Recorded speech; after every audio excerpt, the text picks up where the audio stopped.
And we are live. Thank you everyone for watching us. So we are here tonight with Logan Lowe. She is the sister of Tyler Lowe, who disappeared from Damariscotta, Maine on May 5th, 2025. Logan, welcome back to Located and Lost. Thank you for having me again. So this topic that we're talking about tonight is the updates and discussion on missing people in Maine, right? I know you don't have a lot of updates. I just wanted to reach back out to you and so we can talk about Tyler again, just get his face back out there. It's been 2 months now that he's been missing, right? Yes. Yes, it has been 2 months with no leads at all, unfortunately. Yeah. Can you talk about Tyler a little bit? Just the kind of things he was into at the time of his disappearance, maybe his state of mind, if you were aware of anything. So my brother, very big woods person. He loved the woods, survivalist, if you will. He would go out there just for fun. We know that the day that he went missing, that he was kind of struggling with some mental health, and he did call the suicide hotline the Friday before. So his mental state, we do believe, was not the best. He walked out that morning around 7:30 before my father went to go pick him up for work, and ever since we have not seen him. No leads, no caught on game cams or cameras, ring cameras. Nobody has seen him about, and that's pretty much really all we have. Yeah, so I'm going to go through some pictures of him here too, so just people can see him in different outfits and, you know, different scenery, I guess, or whatever. Yes, he loved to fish. He loved to play guitar. He was a very big musician. He loved to do music. The guitar was his life when he wasn't doing anything out in the woods. As you can see, he could shred the guitar like no other. But we still haven't had much help from the Maine State Police or the Lincoln County Police Department that has been working with us. Only really gave us help for the first, well, really the second week when they decided to come out and help us. We've still been trying to push for more search parties. I will say Massard has been the only ones that have been still going out when they can. So I want to thank them on here real quick for that too. I would like to try to organize a search party if anybody would be willing to come out and help some more. If you are willing or could help, just shoot me or his girlfriend Carol Benner a message. Other than that, I have an appointment to talk to the Maine State Police to hopefully get his picture out on any social media, because I don't think he's been covered enough. But really, my parents have been the only ones out there searching every single day, and the ground that they have covered alone is just absolutely insane. Yeah, so first of all, it took a while for the police department to even offer to look for him, right? And what was the reason for that, did they say? Because he had a weapon on him and they did not know where his headspace was, so they just would not go out until about a week after we started. We were hanging by ourselves for a while, and then they came out. They did the 3,000 acres that they talked about between my brother's house and my parents, and when they did that and couldn't find anything, they gave up on us again because they didn't know where to go. Unreal. And do they know for a fact that he had a weapon? I know that this is the picture of him that last day. The time and date is wrong. It's just a game camera they had set up. This looks like something in the back of his shirt, right? And that's what they're basing that he has. And we also searched the house, and his firearm that he usually takes with him was missing. It was not there. And what type of firearm was that? Do you know? 9mm, I think, right, Dad? Yeah. All right. And nobody reported hearing any gunshots or anything around that time? No, I mean, we talked to a couple neighbors about that, and they said they were home around that time and they did not hear anything. But it's also very hard because the gun range is right there and you can hear all of that too. So it's kind of hard to pinpoint. Right. Kelsey that's exactly what they said, Kelsey. She says, just hopped in. They wouldn't go searching because they believed he had a weapon. Yeah, that was what they told him. They didn't want to go in the woods because they're afraid that, you know, someone might get hurt. Carol. So Carol's his wife, fiance? Yes. She says game wardens came out on day 5. So it took him 5 days to even show up. State police and county sheriff never came or helped. No, and they also did not and when I say this, I do not want anybody to think I'm taking away from anybody else missing, but we saw every face that has been missing in the state other than my brother's on all of their social media, their Facebook pages, anything. Yeah, actually, Carol had posted something to that effect earlier that, this is actually from a television station, I believe. This wasn't by Maine State Police, Yes, was it? they covered him for about 5 seconds. They pretty much just read what's on the screen right there, and then they just kept going. Yeah, I don't understand why that happens. Some cases they jump all over, especially if it's a kid, right? Which I kind of, I guess, understand, because it's unlikely that a kid would walk off on their own. Right, and during my brother's search, there was a 2-year-old little girl that went missing, and they pulled a game warden and a dog from us, which, please go ahead. And they found the little girl safe and everything like that. But everyone deserves the same fight and the same gump that every other case does, and we didn't get that, and we still aren't. Yeah, and with some of the cases, there'll be, a homeless person or a drug addict or something like, and I kind of feel like that's why they don't do anything. Like, this guy's a parent. He's living his life. He goes to work every morning. He walks into the woods, disappears, and they don't do anything about it. I don't understand why it's, like you said, why it's not on their page constantly. Right, and like you were talking about Carol's post earlier, they can post about missing boats and motorcycles, but they haven't plastered my brother's face on anything. Unreal. That's disgusting. It is. It's gross. And like you said, everyone deserves to be found, right? So we're not saying that your brother should take precedence, but he damn well should have his picture up there just like everyone else. Yes, everyone deserves the same fight. Absolutely. So you guys have not found any sort of evidence, no trace. Did they check? They did sent dogs in, right, to the woods? Did they pick up a trail at all? They did not pick up a trail anywhere. We haven't found any articles of clothing. We know he had his sunglasses on, or like he had a handkerchief around his neck. We haven't found anything like that. We haven't found the gun or any shell casings from him using it anywhere. We haven't found anything. Now, the handkerchief around the neck, is that something he did a lot of? Like, because I know he does drywall work, right? Yes, he had that handkerchief on a lot. So he would put that up over his mouth just to help block some of the drywall. Is that what it's for? I think he just wore it to wear it also. He that was one of his favorite things to wear, was that handkerchief. Okay. I meant to ask last time you were on here, and I totally, spaced it. I wasn't sure if there was a reason why he walked out that day with it on. But if it's something he typically wore, then it's absolutely understandable, right? And also, my parents have been really trying to look into what it takes to do kind of like a reward thing, to see if maybe people have and see if people come out of the woodwork that might know something that could be hiding something. It's just nothing makes sense with what we're doing and what we haven't found. So we're trying to think of different ways to maybe get something. Mm-hmm. And Dee said it rained heavy for 3 days. Scent was washed away.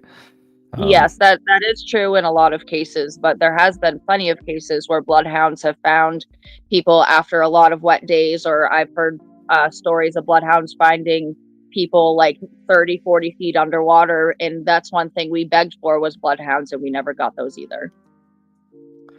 Wow. Yeah, you're right. Like, I know of a case here in Maine where they believe the gentleman's at the bottom of a lake, and bloodhounds were able to sit in a boat and pick up a scent. So yeah. Lori, I absolutely agree. She says this is unbelievable. They got to get more help to find him. And that's kind of what we're doing on here tonight, is try to see if we can gather some help with searching. I know you talked about maybe doing a search party. Is there any sort of date you have in mind or anything? I was thinking for next weekend. I'm not sure the dates of that. I think it's the 19th, 20th. I'm not sure, but I didn't want to do it this coming weekend, because I know if people did want to come help, it might be a little too soon to kind of do what you need to do if you have kids and have to bring them somewhere. So I was thinking next Saturday and Sunday, if people wanted to come out and help. We have plenty of places that we could send people to even just go over stuff that we don't have to go over at the end of the day, if just any type of help. And I believe that's the 19th and 20th, Saturday and Sunday, right? Yes. So Susan's asking, was the waters nearby ever searched? So they wouldn't put any divers in for us. A bunch of us have been on boats to see what we can. My parents actually bought themselves an underwater camera and did a bunch with that down here in our pond that he spent a lot of time around. And there was nothing. And we figured if he was in the water by now, he would have floated up and we would have found at least something. Is there an actual poster for your brother? Because I don't remember seeing one either. Someone just commented yes, that. one of my friends made one. It is up circling around. I can repost it later also, so you can post it on your site. Okay, yeah, I can do that.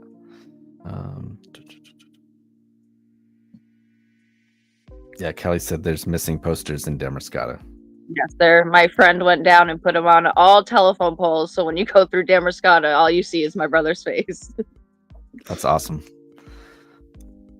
It's a lot like the Kim Moreau case from Maine. She disappeared May 10th, 1986, and her dad, since that time, has been putting her picture up on those poles. Like, God bless Dick Moreau.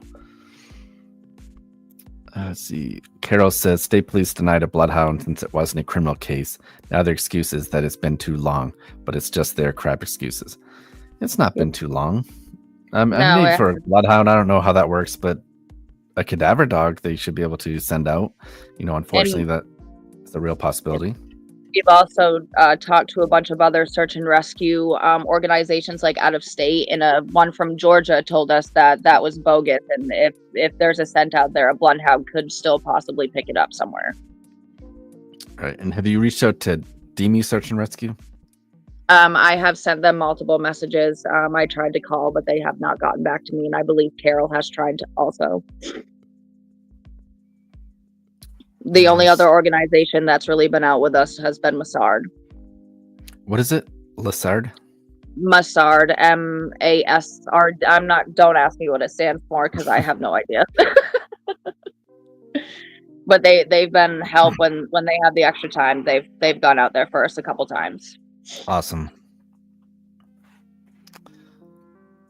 Carol says I'm working with a medium involved in Kim's case. Laurencia.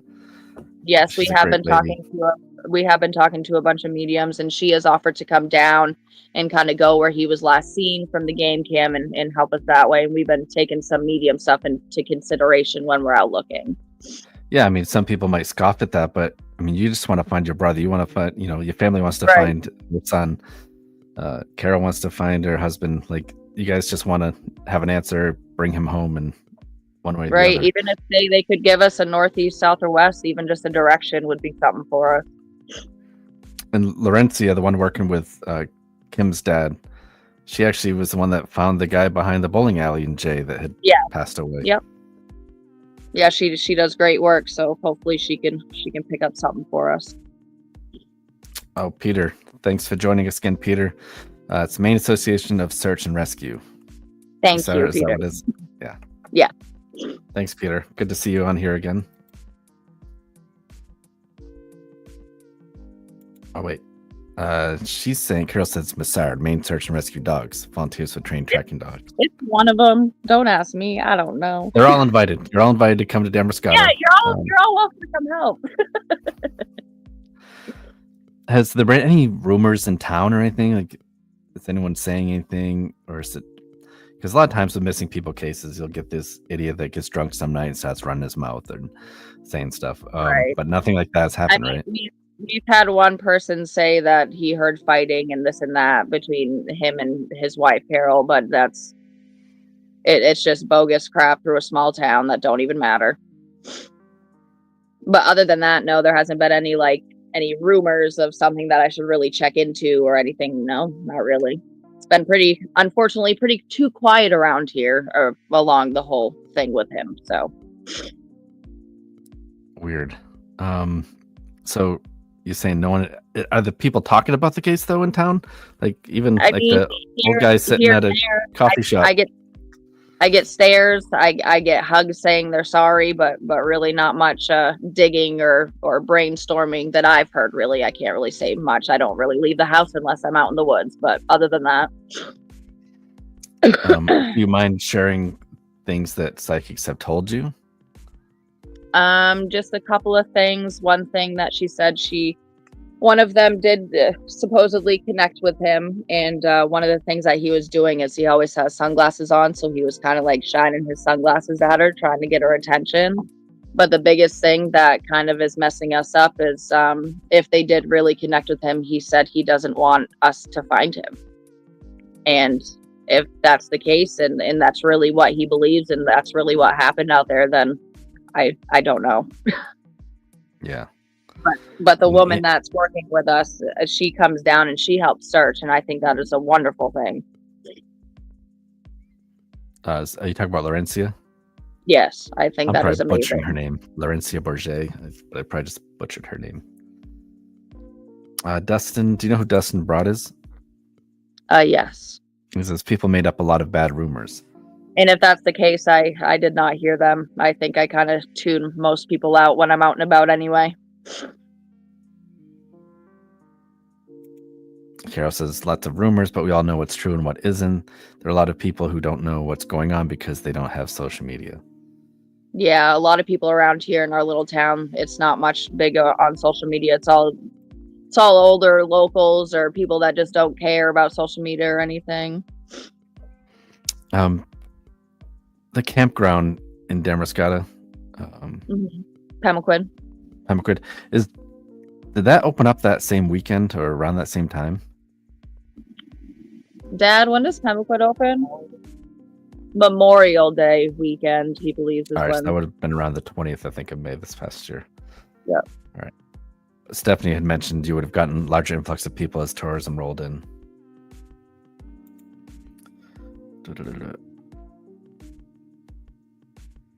Have you seen any Princess Sullivan stuff? She posts on YouTube, and I think she has a TikTok channel and stuff. She does a good job covering cases as well, so it sounds like she probably said something naughty she shouldn't have said on her podcast or something, or on her channel. But she's willing to share his story too, so she has a lot of followers as well. She's covered like that. Thank you. Stephanie Damron's case. She's done a good job with that one as well. That would be much appreciated. Yeah, everyone in the comments are saying Memorial Day weekend it opened. So what can people do to help you guys? Another thing is people that are around the area, if you have check game cams, another thing that you could do is check your game cam before the day that he went missing. Might be able to see if maybe he went a different direction that we don't think he goes, or if he brought something out and then like a pack and didn't come back. Always check even before the time he was missing. Continue to check your game cams. If anybody would like to get together and do a search party with me, I would really appreciate that. You can send me a message. You can send Carol a message, get a hold of us in any way. But other than that, I just need more boots on the ground and help. Even some people with drones, I can still take drones at anything. Awesome. Samantha says, anyone can steal my profile picture to post. Yes, that's another. I believe her profile picture is the poster that we have sitting out, posted on everything.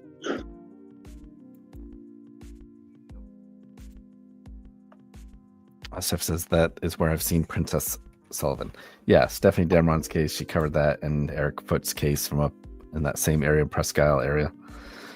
All right, so Logan, is there anything you want to say to everyone before we say goodnight to you?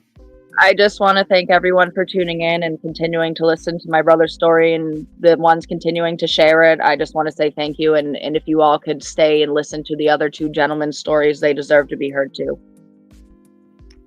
Real quick, Kelsey's asking, what was he wearing last? So this is the day he went missing. So he had this blue t-shirt on, some sort of scarf around his neck, and then was he wearing blue jeans? Brown Carhartt pants, wasn't it? Brown Carhartt. Yes, I believe it was brown Carhartts.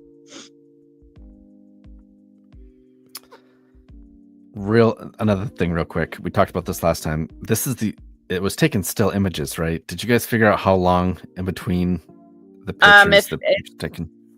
Pretty much what we figured out. If he would have continued to walk straight, we really believe that we would have had one more picture of even just seeing his blue shirt out, and because behind the tree line in the back is the power lines. So we believe if he kept walking straight and didn't veer off to the right or left, we would have gotten one more picture of him.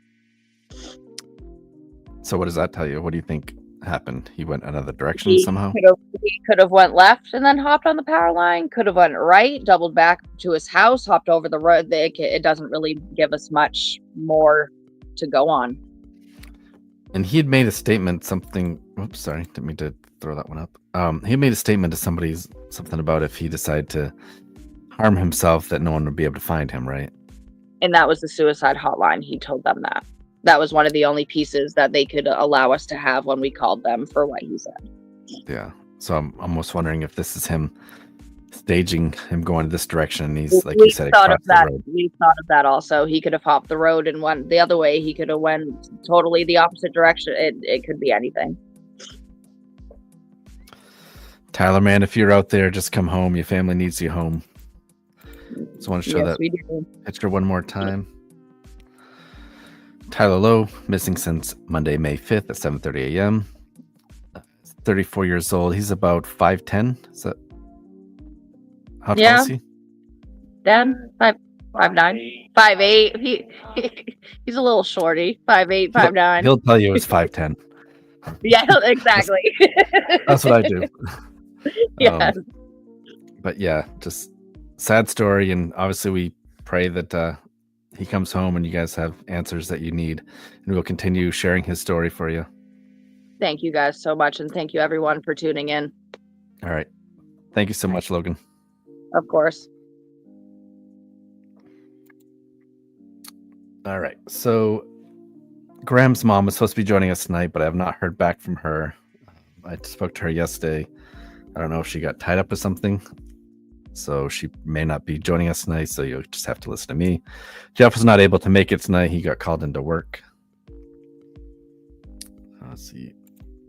Kelsey says, sending you love, Logan and family. Hope you all have answers soon.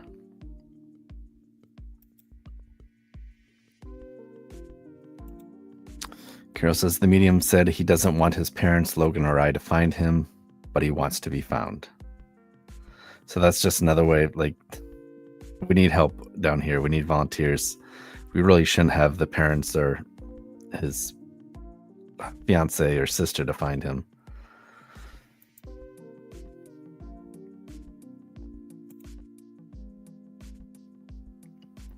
Kelsey says, I've never heard of Bill Parent's case. Yeah, so Bill's case is brand new, Kelsey. So should I remove that? See a super big picture of me now. All right. So Bill's been missing since June 20th, 2025. The last time someone saw him was June 16th, but he did speak to someone on the 20th. He tried to call his sister multiple times on the 20th as well. She thought that maybe he had been drinking or something and didn't want to talk to him. Up to the tune of like 10 times he tried to call her. So no one knows what he wanted to call about. You know, was he in trouble? Was he in danger? Nobody really knows the answer to that question. He's bald with a gray beard. Disappeared from Clinton, Maine. He lived right on Main Street in Clinton. So if anyone's familiar with that area, Main Street is about 500 feet long, and then it's just open farmlands on both sides. He's 68 years old. They did ping his phone into the Washington area of Maine, which the family said they don't believe was ever over that area. So it is interesting his phone pinged over there.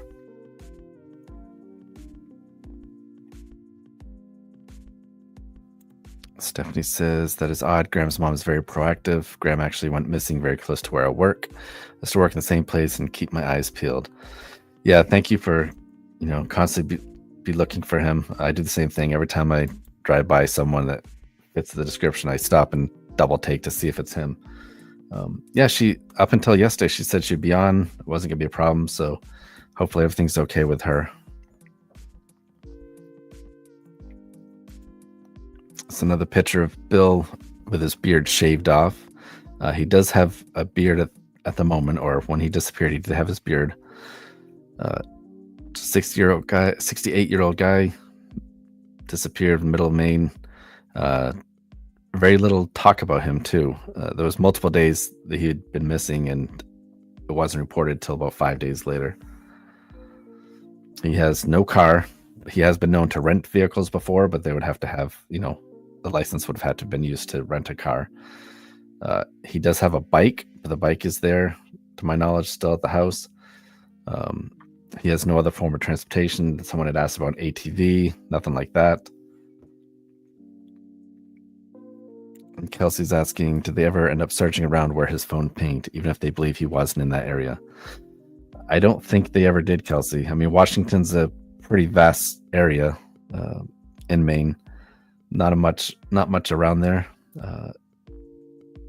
Without a vehicle, it'd be hard to go try to find him, I think, in that area. I mean, we're still looking for Luja Belanger, who's been missing since 1971, so in that same area.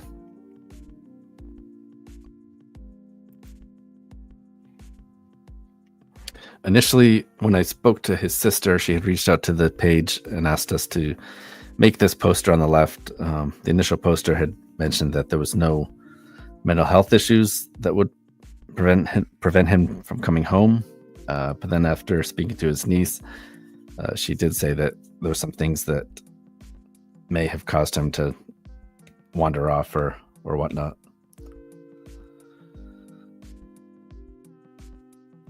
Oh, Janice saying,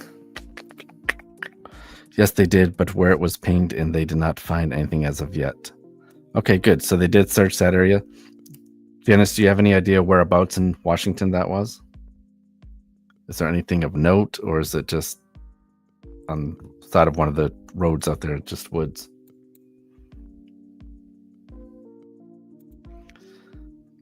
Dustin says, yeah, big rivers flow through there. Absolutely, Dustin.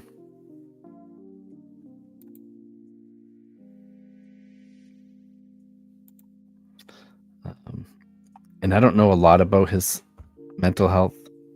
Kelsey's asking about if he had dementia or anything. And I don't want to comment because I don't want to say that, yes, I had seen that or not, because I don't actually recall if I saw that. I was just told that there may be some mental health concerns.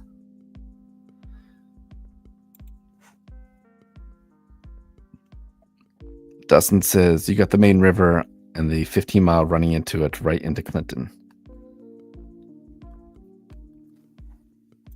Actually, let me look that up real quick. I had Google Earth up earlier.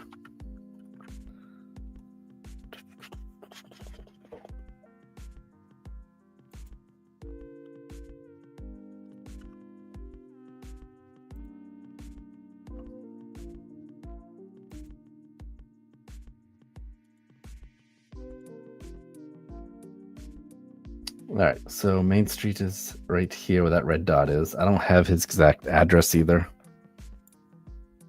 As you can see, there's a good sized river that comes through here. I think that's the Kennebec, maybe.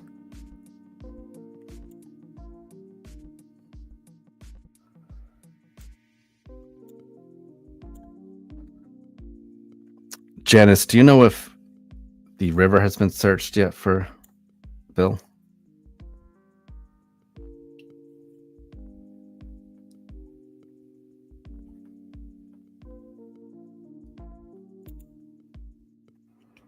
Not sure the exact road, but they searched. He is my father-in-law. Okay, I saw the last name. I assumed you were a relative. But his niece has been looking and talking with the state police.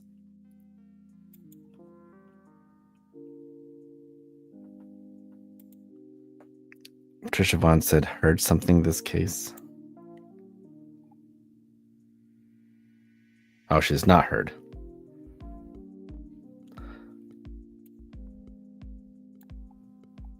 There's a bridge here that goes over the river as well.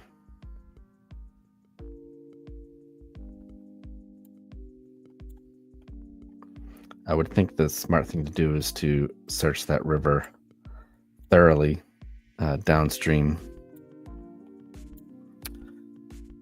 Janice, thank you. She said she had not heard of any river search yet. Thank you. If you don't mind, would you be able to give us his address so we can have pinpoint the location a little better? Because I've not seen that posted anywhere, if you know it.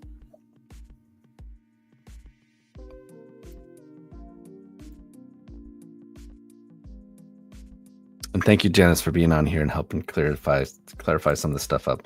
I had spoken to his niece I'd asked her to come on, but she wasn't able to tonight. Carol says, it breaks my heart and makes me so angry that more is not being done to help locate Tyler and these 2 other men. Seems like if someone goes missing and is suffering from any type of mental health issues or is in crisis, they aren't deemed important enough. It does seem that way sometimes. I don't understand. We talked about that a lot on this podcast is, everyone needs to be found. Everyone has families. They deserve answers. Dustin says, there's been a lot of water this spring and it's still cold. Yeah.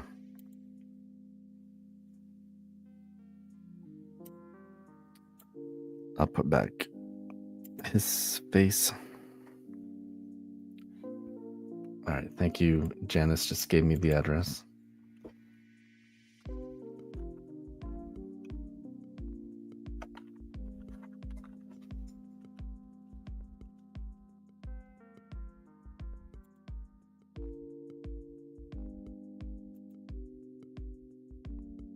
Yeah, right in basically the area we're looking at, I think. A lot further down I knew of. The 734 Main Street, I assume this is his house here. Nothing but fields behind his house. River across the street.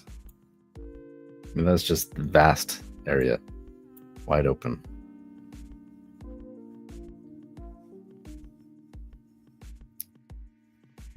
So you would think that if he did go out into those fields and fall down or hurt himself, that someone would have found him at this point. So I don't think he's going to be back here necessarily, but I would definitely like to see a search of the river.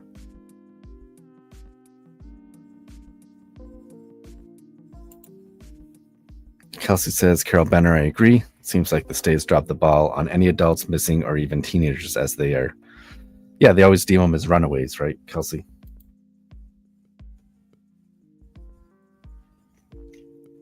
So I'm just curious, how many people have heard about William Parent's case? Seems like it hasn't got a lot of exposure either.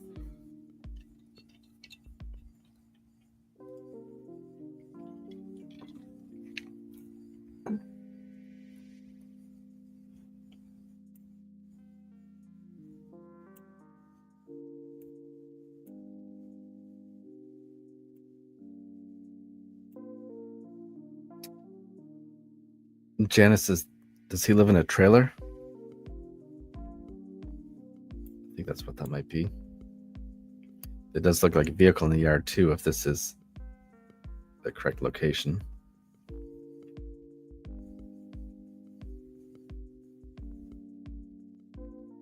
Kel says, I never heard of it. With it being so new, you'd think Ellie would be sharing it all over. Yeah, this picture on the right actually came from the state police. I'll throw there. So if you have any tips about Bill Parent missing from Clinton, Maine, please contact Maine State Police at 207-624-7076. Let's hope we can bring him home.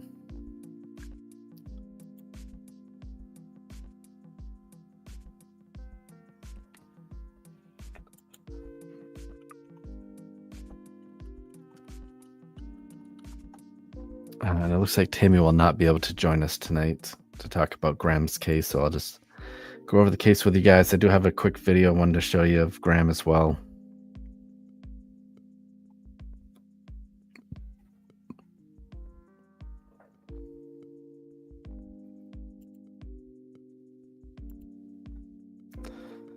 Actually, I won't show that. Let's see. Please like, comment, share, and subscribe our page. Help get more of these missing people cases out into the faces of everyone else. I'm in a lot of like missing people groups all over like Maine and all over the US, and so I'm always seeing on my feed missing people like constantly throughout the day, but I always stop and take time to read through it and try to share if it's something local.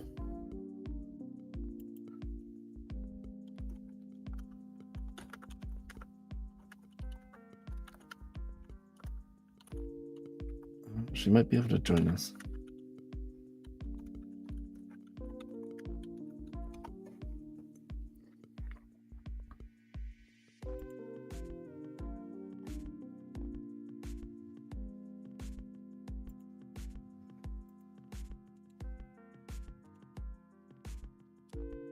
Yeah, I don't want my face that big again. So this is his residence here. Janice, I appreciate you being on here. Did you ever think about this vehicle in the yard? Is that still there? Is it a vehicle that runs? Is there any possibility he could have had access to a vehicle that we're not aware of?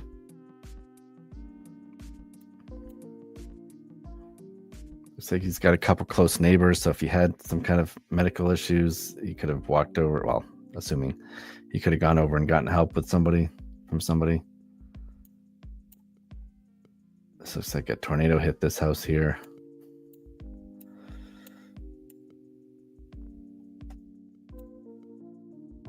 It's a lot of stuff back there.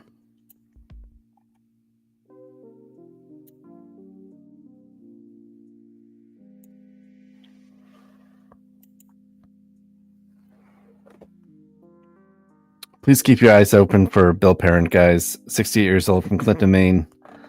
So missing since June 20th. He is bald with a gray beard.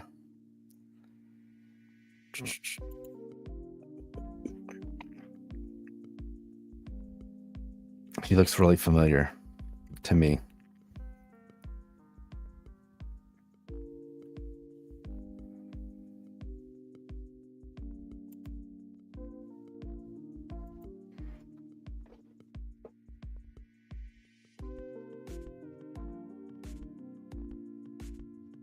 And I think Tammy is going to join us, but I'll show you a quick video.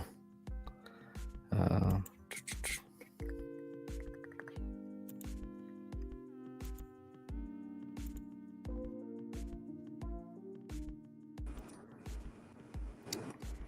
Tammy. Hi. How are you? Thank you so much for joining us. Sure. I was just going to show that video that you had posted on your Missing Sons page. If you don't mind me doing that real quick. Absolutely.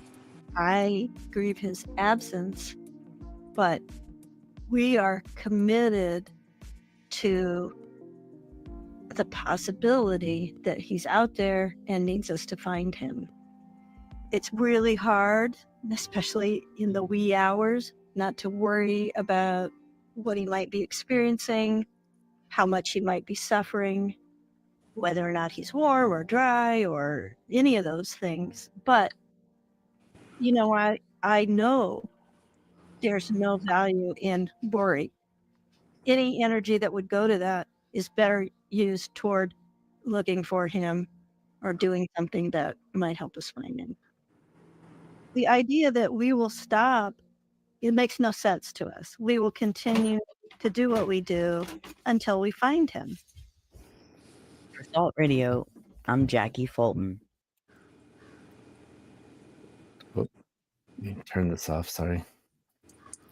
Oh, I could still hear it in my ear, even though you guys couldn't hear it. So, Tammy, thank you so much for joining us. And I know it's been way too long now that you've been missing your son, Graham. Graham was 37 years old, missing since June 6, 2022 from Bangor, Maine. Tammy, would you tell us a little bit about Graham? Sure. Graham is incredibly intelligent, very creative, writes poetry, paints, gifted in languages, but everything in terms of life skills, world experience was a challenge for him, is a challenge for him. And, there's certain gifts of being on the autism spectrum, and that's one of the things that we're hopeful about. He is able to, he thrives with routine. And so we continue to hope that he's figured out some way to manage some kind of life. And we don't, of course, know anything about where he could be or how he's doing, but we do still hang on to hope. And at this point, it's been 3 years. We are just completely dependent on spreading word so the public is aware, in the hopes that someone will recognize him and reach out to us and we'll find him. Yeah.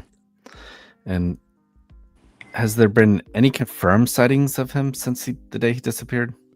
No, the closest that we've come to a confirmed sighting was one actually that you helped us with in the Augusta Gardner area, when someone who had worked with him previously believed she saw him crossing the bridge and just wondered, why is Graham here? And it took us quite a while to get in touch with her. It was a very roundabout way that we got that potential sighting.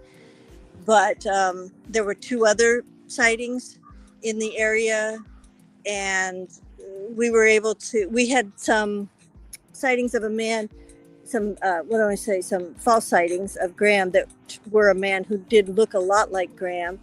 And we showed that man's picture to the witnesses who thought they saw Graham, and they said, no, that's not who we saw. So that's the closest we've come to a confirmed sighting, but that was 2.5 years ago. Right. And we continue to get sightings.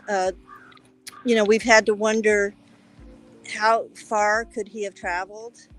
He could be anywhere. We can't rule out anything at this point. And right now I'm in communication with a woman in St. George, New Brunswick, who thinks she may have seen him there.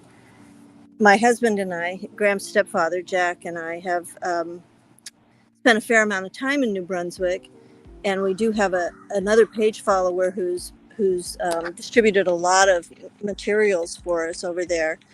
But we never did go to St. George, and so we didn't interact with the police or homeless shelters or anything like that. So that's the kind of sighting that we really try to stay on top of, and we're hoping that she'll see the person again, and we're hoping that we'll get a photo or a video. Yeah, and I'm surprised. Like I follow the page. I actually just posted the link for the Graham Lacher is Missing Facebook group in the comments there. So if you guys want to jump on and join that group as well. That's not the right group. It's Missing Graham Lacher. Oh, it's our yeah, it's our official page, and that's the best way to contact me. The other group is a kind of more of a community group, and it's not very active. It was initially when there were a lot of people in the Bangor area looking for Graham. That group was used a lot, but the official page is Missing Graham Lacher. Oh, because that one's a group. This is a page. So I'm on both of them, I guess. But yes, the other one popped up first. Let me add that one to there. The professional page allows us we have more tools. We can promote the page and try to spread the word, more broadly. And we have, a lot of material on that page that isn't on the group. My point was that on this page that you're involved in, you guys post a lot about different sightings that have happened, and you seem to just follow through with every sighting, which I don't blame you, but you're a strong lady. You and your husband have driven all over the state checking out these sightings, and I think it's very admirable, and I'm glad to see that people continue to reach out and let you guys know that they think they see Graham. Oh boy, so are we, because he very well could be just under the radar somewhere, getting by, and if the public's not looking, nobody's looking. We do our best, but there's no official search for Graham, and there hasn't been for for 3 years, because there was an active effort by law enforcement for the first 30 days, and then there's not.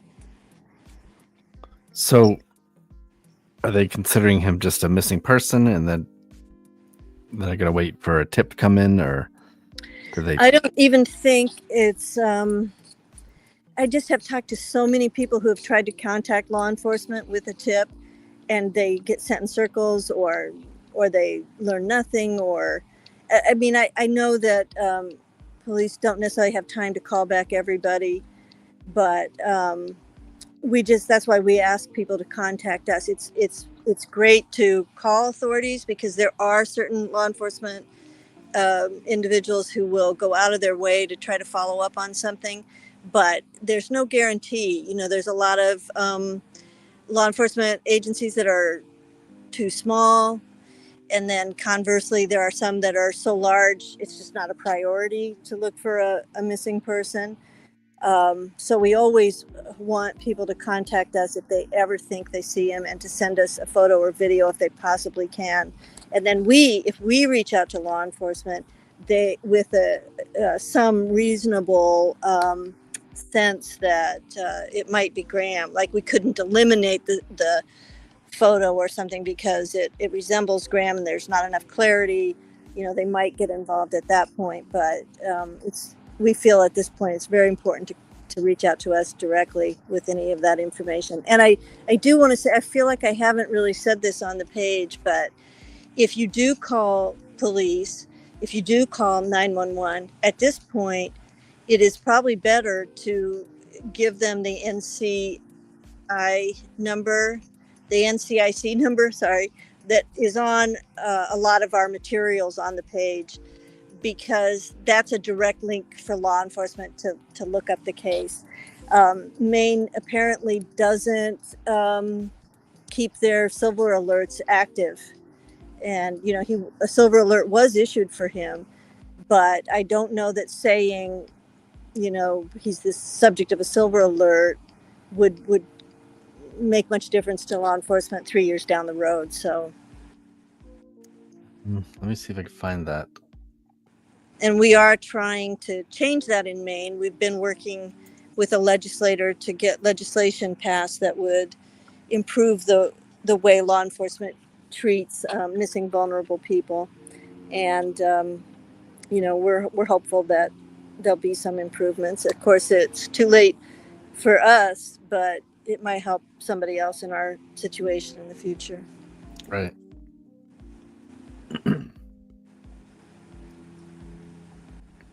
I cannot find that number. I apologize. It's okay.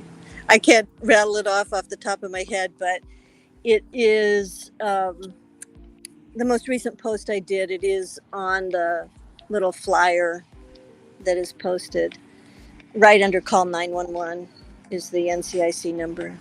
That's the, okay, right here. I got Yeah. you. Let me share that on here. I feel like that's the FBI's database, and all police officers know what an NCIC number is. And so if you are contacting police and you can give that number, that might light a fire under them. You know what I mean?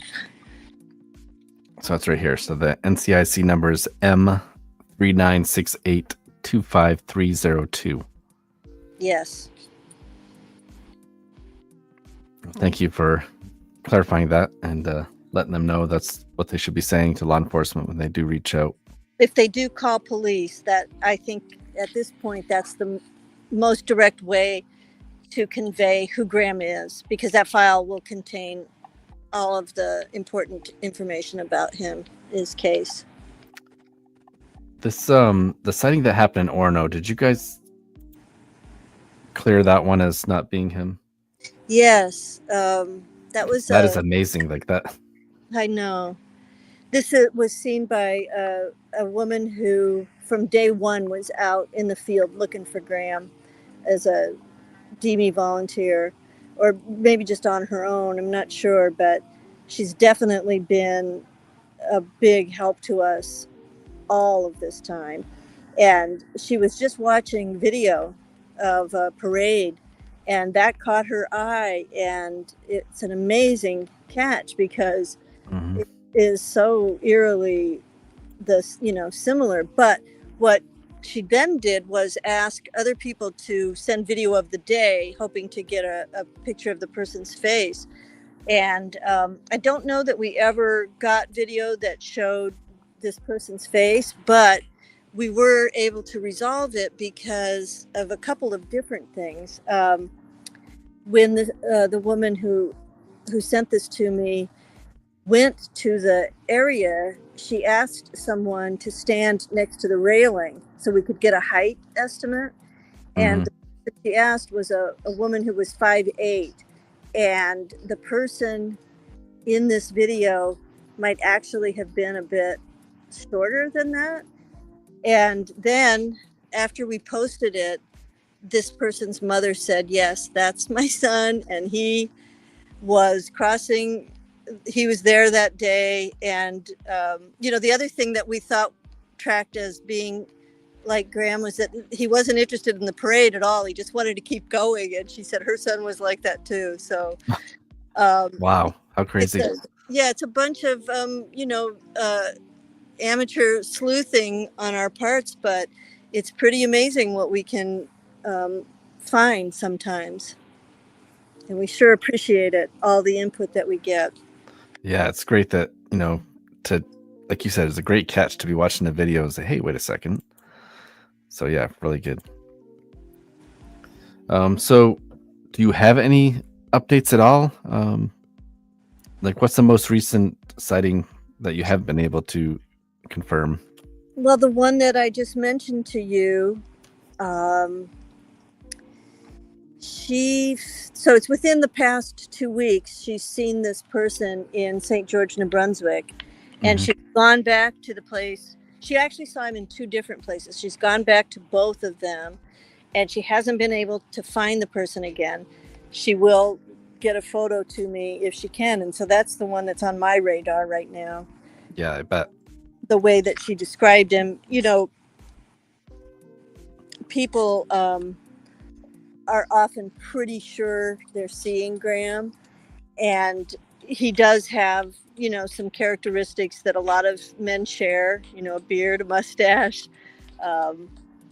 He may or may not have long hair still, he may or may not have those things, but and he dresses if he's able to choose, in a pretty common way too. He likes kind of workers' clothes, he likes Carhartt and kind of long sleeve shirts and long pants and boots, and so a lot of people fit the bill. A lot of men fit the bill, but she feels so certain, and it was an area we did not cover. And the way the man is behaving, he's alone, he's sleeping, he's got a tarp and a pack, and it kind of, and there is in that area a soup kitchen that's open every day that provides one really good meal. That's the kind of thing we're hoping for Graham, that he's figured out a way where he can get food, and he's managed to shelter himself, and he's just not interacting. The other thing about Graham being on the autism spectrum is that he, and also diagnosed schizophrenic, he may not himself fully understand how he got where he is, and so reaching out just might not honestly even occur to him. It may not really occur to him that he could be living more easily if he talked to someone and said who he was and where he was. It just might not be something he's thinking about. Yeah, his reality might be totally different than the actual situation, right? Yeah, he may just think, well, this is my life now, and he may be in survival mode, and he may have figured out some routines, and he just may be sticking to it, and we're sure hoping that. Did this lady, did she take his picture to the soup kitchens in the area to ask the people there? Oh, I should ask her that. Thank you. I don't tend to, I just sort of ask people, if you see this person again, please try to take a picture or a video, because I know even that is sometimes very hard and uncomfortable for people to do, because you're kind of in the face of someone. And but I also want to repeat that even if someone you think is Graham is walking away from you, if you can video that, I can look at the gait and tell quite a bit from that. Yeah. But I tend not to ask people to go above and beyond, but I think I should probably ask this woman to do that. I think she probably would. And I'm not going to be able to get to New Brunswick anytime soon, so it would be very helpful. I know. I was down in the Lewiston area, helping looking for Tina Stadig. There's a couple sightings of her down there recently, and we had done that. Went to the soup kitchens and showed her picture to see if anyone had recognized her. So I think it's a great way to, if they saw him every day, they would recognize, hey, that's the same guy. Absolutely. And we do that everywhere we go. We talk to police. We go to the soup kitchens, the homeless shelters, any place that's, seems like anytime anyone from the area tells us where an encampment is, we'll check that out as well. And we do show, his picture to people and ask. And I just hadn't thought of asking her to do that. I think she probably would. So I got a couple comments in here. Patty Garvinge says, I let Tammy know every now and then that Graham's poster is still hanging on the telephone pole in the Wells area. Yes, I love hearing that too, because the only way that we're ever going to find Graham is if someone recognizes him and reaches out. And so when we find out that those ways of engaging the public are still working, we're really always happy to hear that. And thanks to her, because she does say it's still up in Wells. It's always good to hear that. Yeah. That's awesome. Kayla Rodson said, I had seen a guy comment a while ago, maybe a month or two ago, that Graham was in the Waterville area and didn't want to be found. Is there any truth behind that, or was this guy just being some sort of jerk? Well, you never know. See, that's the thing. We can never rule anything out. And that person, and that may be true. And honestly, if Graham were doing well, I would be happy to know that he was doing well. Our concern, what drives us, is that, he probably needs help of some kind. And we're, family are the people who do that. We would be the ones to help him. So this person may be saying something real or may not at all. It may just be his opinion. So it's hard to say. And then Kelsey says, she has a couple comments here. If I remember correctly, Graham was very good with the outdoors, providing for himself, correct? Well, he was never into like survivalism or prepping or anything like that. But he's very, very smart. And so we always were hopeful that anything that he might have read about how to survive or where he could, we kind of hope that almost more than anything that he would hang back and observe and see where opportunities might present themselves and then, take advantage of them.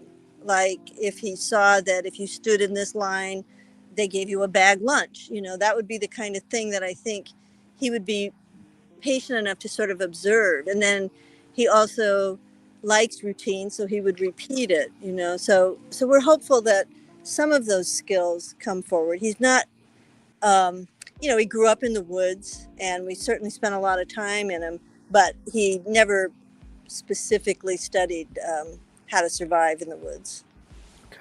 Okay. Kelsey also says, I thought I'd seen Graham where I am in Presque Isle and sent Tammy a video, and she was very quick to review it. Turned out not to be him, but if anyone has any possible sightings, definitely send it to Graham's mom. That's good to hear. Thank you. We do try to respond right away.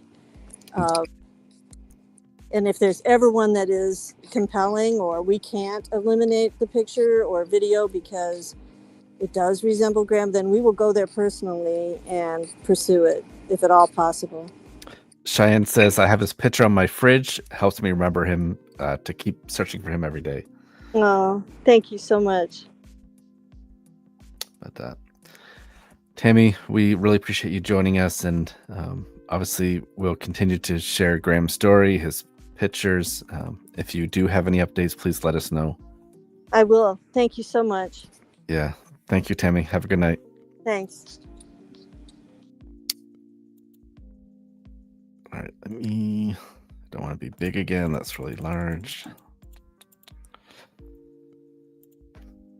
So if you have any information about any of these cases we covered tonight, Tyler Lowe, contact the Damariscotta Police Department. Let me get that pulled up. Where is Jeff? I need Jeff here. Call Damariscotta PD at 207-882-7332.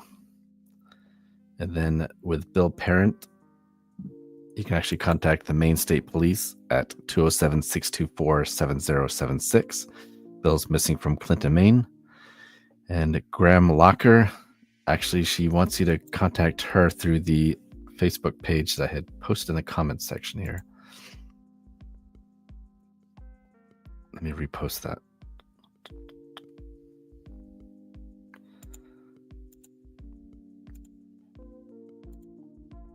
I did again. You guys commented a lot tonight. The Missing Graham Lacher page. So if you go back up through the comment section, you'll see the link is up there. You can just click on the link and join that group so you can see all the updates. She's continuously updating that page. She talks about all the different sightings that they see, any possibility of seeing Graham.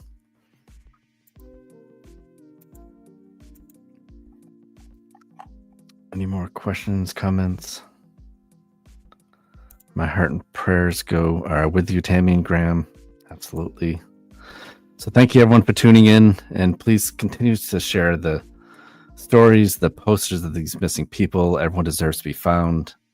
And like Logan was saying earlier, Tyler's sister, I just don't understand why some of these cases get more attention than others. And it's not due to lack of family trying. State police seem to not be doing much with Tyler's case. Bill's case, I did see a couple reports on him from the state police asking for help because that was a silver alert, and then Graham as well. He was a silver alert, and Graham's case getting a little more attention than most, and I think that's a lot to do with his mom, Tammy. The resiliency and the strength of that lady is just impressive to watch. But thank you, everyone, for watching, and I hope you have a good night. Oops, there it is. Search for 5-year-old Taylor Williams led investigators to Alabama this week. So we have some breaking news from Florida. An arrest has been made in connection. After years of agony, a glimmer of hope for the family. Investigators spent hours searching through this house off Pennsylvania Avenue. What could be a major development in the search for missing Alabama teenager. Tonight, a stunning twist in the search for Taylor. Somebody out there knows something. They want to lay him to rest their way, not by somebody else's way.